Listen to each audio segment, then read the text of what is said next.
मुंबईकरांसाठी coastal road आणि Vandre C लिंकला जोडण्याचं काम पूर्ण झालेलं आहे आणि या मार्गाचं मुख्यमंत्री एकनाथ शिंदे यांच्या हस्ते उद्घाटन देखील करण्यात आलंय।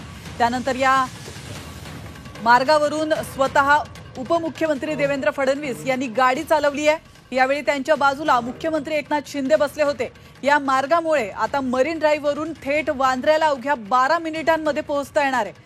कोस्टल रोडचं 90% काम आता पूर्ण झालं असून हा प्रकल्प अंतिम टप्प्यात आहे आणि या प्रकल्पामध्ये प्रिन्सेस स्ट्रीट फ्लायओव्हर ते वरळी सी लिंक असा 10.5 किलोमीटर लांबीचा कोस्टल रोड बांधण्यात आलाय।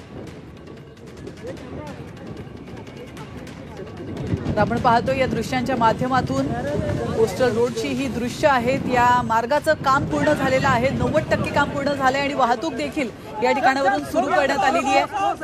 पहिल्यांदाच उपमुख्यमंत्री देवेंद्र फडणवीस यांनी या मार्गावरून गाडी चालवत नेली आहे। त्यांच्या बाजूला मुख्यमंत्री एकनाथ शिंदे देखील उपस्थित आहेत, बसलेले आहेत आणि अशा प्रकारे आज एकनाथ शिंदे यांच्या हस्ते या मार्गाचं उद्घाटन झालंय। कोस्टल रोड आणि वांद्रे सी लिंकला जोडण्याचं काम पूर्ण झालंय।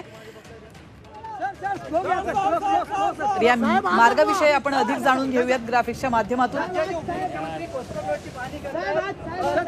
मरीन ड्राइव्ह ते वांद्रे प्रवास केवळ 12 मिनिटात होणार आहे।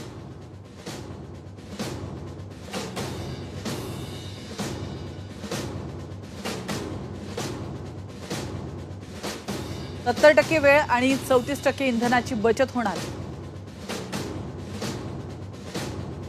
मुंबईच्या दक्षिण टोकापासून वरळी सी लिंक पर्यंत सिग्नल मुक्त वेगवान प्रवास आता मुंबईकरांना करता येणार।